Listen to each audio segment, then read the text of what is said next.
Welcome to the Nevis newscast for Tuesday, August 11th, 2020. I am Bronte Swanston Hendrickson.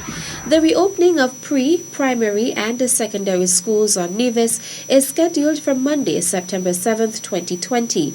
So says the Documentation and Communications Officer in the Department of Education, Terence Wallace Warner. Schools on Nevis are scheduled to reopen on September 7th, 2020. The mode and schedule of reopening will be communicated at a later time.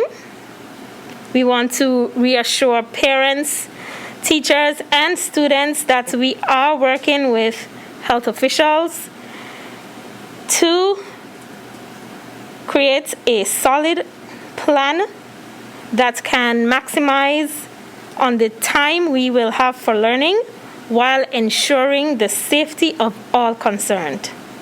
Again, this information will be communicated in a timely manner. Wallace Warner was speaking during the Emergency Operations Center briefing from Monday, August 10th, 2020. She also gave an update on the reopening of early childhood centers on the island. The opening of early childhood centers will be done on a case-by-case basis.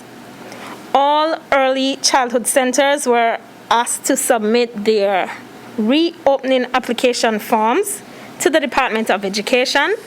Centers would then be inspected, and once they satisfy the COVID-19 reopening requirements, they will be granted approval for reopening. Meantime, training for teachers and other personnel in the education field will begin shortly. Prior to the reopening of schools, the Ministry of Education hosts an annual training session for education officials, principals, teachers, and auxiliary staff of all schools on Nevis. Training for education officials has already commenced as of today, August 10th.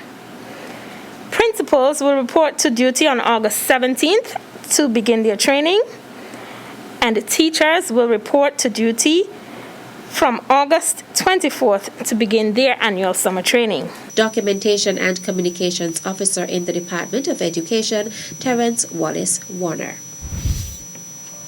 As Caribbean destinations reopen their borders, a group of islands have joined together to rethink and reimagine their tourism marketing strategy in the post-COVID era. Nevis, St. Kitts, Saba, St. Eustatius, St. Martin, Anguilla, and St. Barts have come together to form a Caribbean group of 8, recognizing that through a joint collaboration, they can amplify their presence in the marketplace and create new travel possibilities and fresh itineraries for consumers. CEO of the Nevis Tourism Authority, Jadine Yard, says the authority is delighted to launch this new initiative. The common objective is to promote intra-regional travel, capitalizing on proximity to each other and today's travelers' desire to discover new experiences.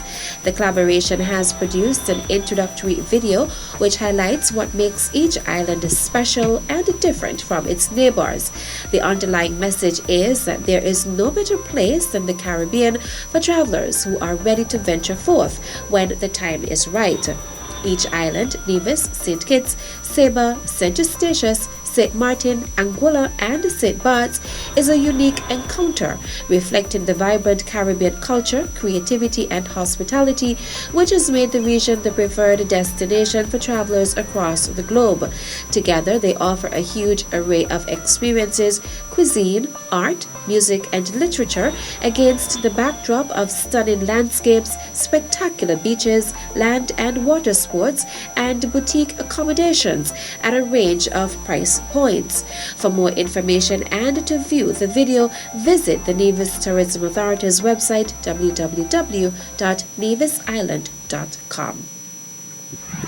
Prime Minister the Honorable Dr. Timothy Harris has commended the 36 new officers of the St. Kitts and Nevis Defence Force, SKNDF, for choosing to serve their country in such a capacity and urged them to do all they can to uphold the values of the law enforcement agency which they now proudly represent.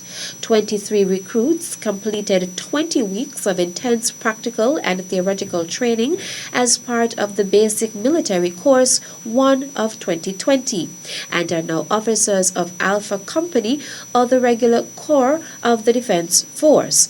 An additional 13 recruits graduated the course and will now form part of Bravo Company or the Reserve Corps. I welcome you recruits into the St. Kitts and Nevis Defence Force and again congratulate you on the choice that you have made to pursue a career of service, national service as a soldier, Prime Minister Harris said as he delivered the feature remarks at the closing ceremony of the Basic Military Course 1 of 2020, which was held on Thursday, August 6th at the SKNDF headquarters at Camp Springfield. Dr. Harris added, in taking a decision to join the Defense Force, you have accepted one of the highest calls to duty any citizen can ever take. Instead of going for a regular 8 a.m. to 4 p.m. job, you have elected to serve as defenders of your country, its people, and its resources. You have accepted to abide by the requirements of exceptional discipline, patriotism, and extraordinary commitment to your country and our people. Prime Minister Harris, who is also the Minister of National Security, further encouraged the new Defence Force soldiers to fully commit themselves to the values associated with the codes of military life, the values of honour, discipline, and patriotism. The code of conduct that you have committed to during your training, I am puts honor among the highest levels of the character of the soldier you must be. Such a code of conduct should be your contract. Your adherence and compliance with the established rules of the military will be monitored, and there should normally be no argument with the rules, the Prime Minister said. Prime Minister Harris told the recruits that as part of their service to the country, they will be called upon to provide the necessary support to the civil security forces, more specifically the Royal St. Christopher and Nevis Police Force, to defend the country against long-standing and emerging threats to national security. Still to come, Nevlec's street lighting replacement project continues, though COVID-19 slows progress. The details after this break. Known as Uwali, land of beautiful waters by its native inhabitants, and later nicknamed Queen of the Caribbean by British settlers, Nevis has long relied on its natural prowess and resources to create livelihoods for its people.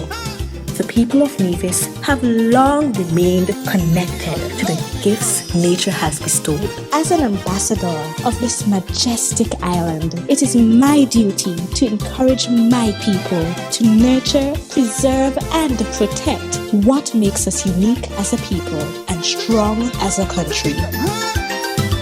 This one is dedicated to my lovely little island.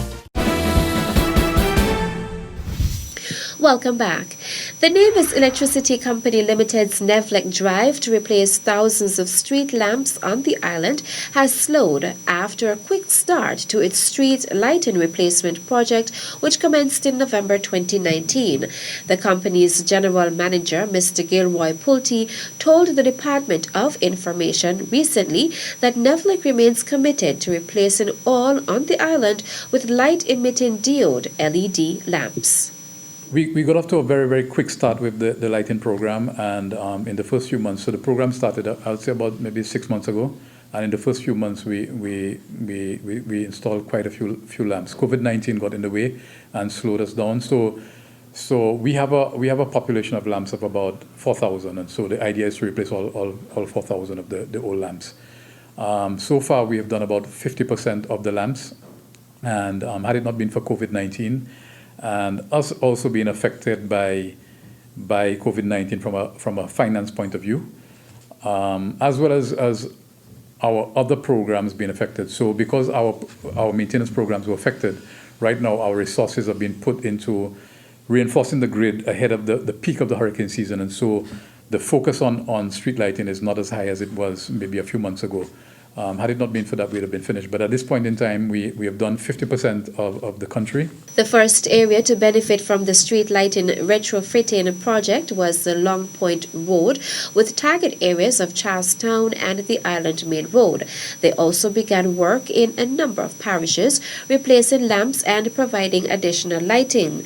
1 month before the project commenced, Nevlik said in a statement they had embarked on the Caribbean Development Bank CDB-funded project due to the challenges they had been experiencing in keeping the existing streetlights in good repair, which was of major concern and frustration among the populace.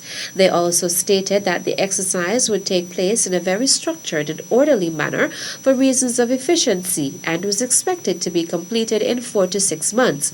A similar exercise was planned to replace all floodlights on the various playing fields and basketball, netball complexes around the island, which was slated to commence in early 2020.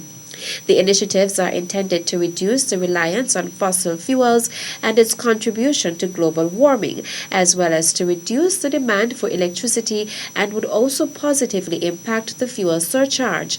Meantime, Honorable Mark Brantley, Premier of Nevis, Minister of Finance and Minister of Public Utilities, described the project at his monthly press conference in October 2019 as a quantum leap forward for Nevis. I think this is a quantum leap forward for Nevis because it leads to energy efficiency, consuming less. It is likely to have a positive impact on our fuel surcharge because many of you may know, some may not know, that all the lights burning around Nevis through the night, we pay for it through the fuel surcharge. So if less electricity is being consumed, it means therefore that we are likely to see less being paid by us in terms of our households and our businesses, he said. The following is a notice from the Nevis Electricity Company Limited, NEVLEC, regarding upcoming scheduled power outages. NEVLEC wishes to advise customers that there will be an outage on the Gingerland feeder, which will affect customers from Rollins to Stony Hill, including areas of Hard Times, August 12, 2020, from 9 a.m. to 1 p.m. This is to facilitate the transfer of HV lines in Rollins in close proximity to the dump. NEVLEC will also take the opportunity to upgrade LV lines along the Rollins Main Road. NEVLEC wishes to apologize for any inconvenience caused due to this interruption. NEVLEC wishes to advise customers that there will be an outage on the Charlestown 2 feeder, which will affect customers from Value Mart to Stella's Engineering, August 12, 2020, from 9 a.m. to 1 p.m. This is to facilitate the upgrade and relocation of transformers from farms to the Long Point Road. NEVLEC will also take the opportunity to upgrade LV lines in the farms estate area. NEVLEC wishes to apologize for any inconvenience caused due to this interruption. NEVLEC wishes to advise customers that there will be an outage on the Charlestown 1 feeder, which will affect customers from St. Paul's Anglican Church to TDC in Pinnis, August 13, 2020, from 9 a.m. to 12 p.m. This is to facilitate the planting of a pole and the transferring of HV lines on the Old Hospital Road in the area of the Pentecostal Church. NEVLEC wishes to apologize for any inconvenience caused due to this interruption. NEVLEC wishes to advise customers that there will be an outage on the Gingerland feeder, which will affect customers in Bailey's Yard, August 13th, 2020, from 9 a.m. to 1 p.m. This is to facilitate pole maintenance in Bailey's Yard. NEVLEC wishes to apologize for any inconvenience caused due to this interruption. That's it for this edition of the Nevis Newscast. On behalf of all of us here at the Department of Information, I am Bronte Swanston Hendrickson. Thank you for viewing.